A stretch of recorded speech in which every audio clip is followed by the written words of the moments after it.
Hi, welcome back to class, and we are moving on to uh, Module 9. So this is policy evaluation. So this is looking at policy analysis and implementation.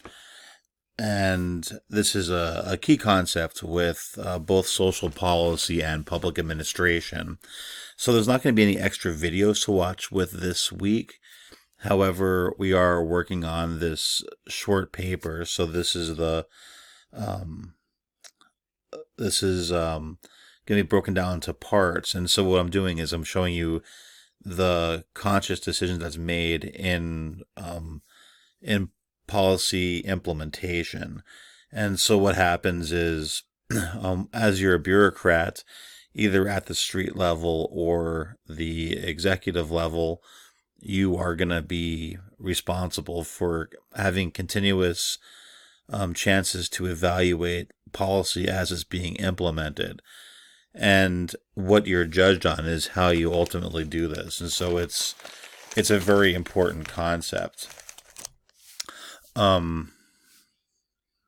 If you've taken my social policy class, I do use a sevenfold method that I use to explain policy evaluation that's developed by Berkeley.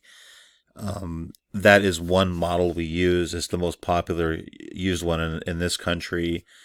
The model we're going to use for this class is going to be slightly different. So in public administration, I prefer to use the TU Delft model from the Netherlands. That's a 5-part method of policy evaluation.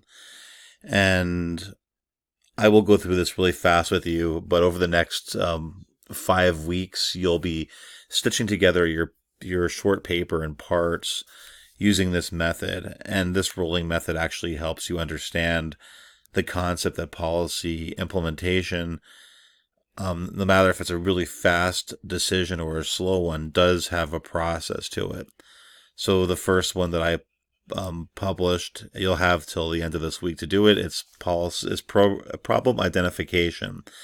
In that one, you're just identifying the problem.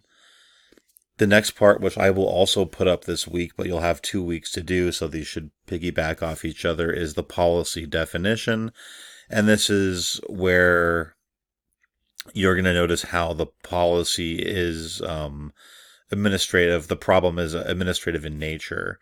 So you're going to identify issues. Then there'll be a part of policy development. And this is where you'll add some possible solutions. And then policy implementation. That's where you ultimately decide what you're going to do at that point with the problem. And then last is your policy enforcement and an evaluation. And usually from here you start all over again because you might have new problems to address, or your policy, the way you handle it didn't work out as planned. There's numerous reasons. So this is a nonstop process. An example I use for that is looking at law enforcement. If you look at police officers, they every action they make is a policy implementation or evaluation at some level.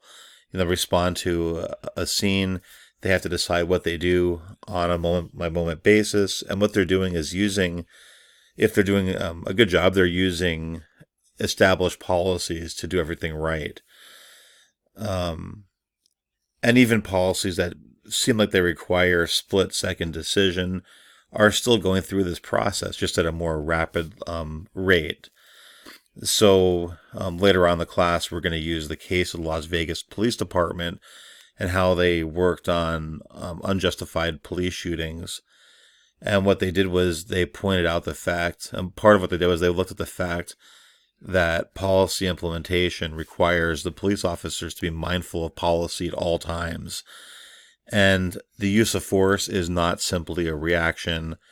It is one policy outcome, and it's not always the right one. And so they had to address some serious issues with their police department. We will follow that case later on in the class.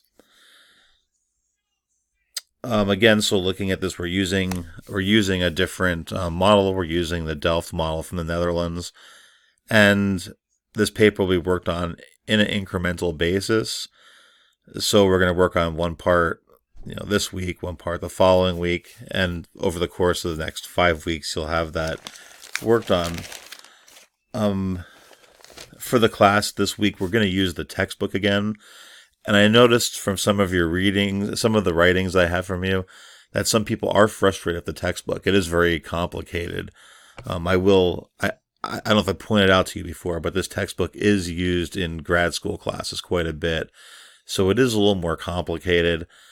And some of the questions do require you to dive a little deeper and may be a little difficult to answer. But I just want to point out that you're doing a lot better job than I think you feel like you're doing as a class. I'm really happy with how you're answering the questions and approaching the material. Public administration, this stuff should make sense and it should be commonsensical, but it's often very complicated, and so it could be frustrating at times. But again, I'm really proud of how this class is progressing so far. The discussions you're having are really good, and I read every single post, and I'm really proud of your work. One thing I want you to notice as we go through the class is I know some of the cases we use are a little hard to read and deal with sometimes. But in public administration, we try to be really optimistic with how we deal with things. So this study is optimistic in nature. We try to look at, okay, there's a problem here. How can we make it better? That's generally why people work in this field, is because they feel that they can really improve the situation they're involved in. So I'll just go through what we have this week. Of course, we have the assignment sheet and the main points. We have the discussion forum. And my computer always loads slow when screencast is on. And so this one, we have the questions. One is looking at seatbelts. This is brought up in the chapter. And the next one is looking at deregulation. And again, you're just going to look at these and use the book for your answers. You can also do what a lot of you are doing and draw from outside sources. I'm really happy to see that as well. Then we have the Chapter 8 quiz. And here's the Dropbox I thought I had up last week and didn't quite put it up until a little while ago, a couple days ago. So here's the problem identification. So you have, of course, through the end of the week to do this. And this is the beginning point for your paper. So this is where you're going to identify the particular administrative problem. And it's very simple. This could be a very short beginning, actually. Usually it is. And then next we have the policy definition. I'll make this live right now. And so this next part, basically now you have identified a problem. You're going to explain how it's administrative in nature. And one way I can use what we've done in the class as an example of this is looking at the Flint water crisis. So you had the discussion where you broke it down on a federal level and a state level. You could talk about how the problem is administrative in nature at one of those two levels, the federal, the state, or you could bring it even more local and bring it to the municipality and blame the town. And right there, you're going to, not really blame, you're going to use the town or the city or the state or the federal government as your area for action. So it's not fair for me to say blame, but you're going to take that point and say, maybe from the town level, I propose we do X, Y, Z. Okay, or you could say at the state level, we have this problem, let's do this possible solution. Or you could do that at the federal. So you'll be narrowing this down and making it to its administrative point that you want to get to later on. Again, you don't have to really put an answer here. You're just, of who is responsible, you're just going to try to say who you're going to focus on for dealing with this. You can even drop it down to the agency level and say this particular agency has this area where they can address this problem. So if you have any questions on this, of course, send me an email and I will help you figure it out. But you have the choice on how wide you go with this. This could be very large reaching, or it could be narrow. Generally, in a class like this, it's easier to have more narrow of a scope. An example I'll use for myself is I see a problem with the hiring of people in public administration, where I think there's an issue where there's a lot of people are steered towards going in to working as a social worker, and that's fine if you want to do that. But I also think that there's an issue where we're not steering enough students into looking at administration, so looking at how they could possibly run things.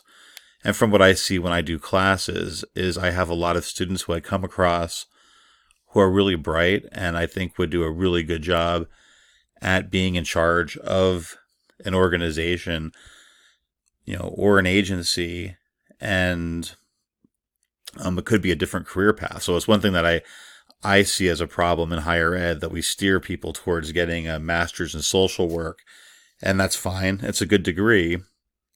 However, we often leave out public administration as being a career field or a field of study that you can go into. And so my drive in teaching my classes is to try to make students aware of this area of study as well.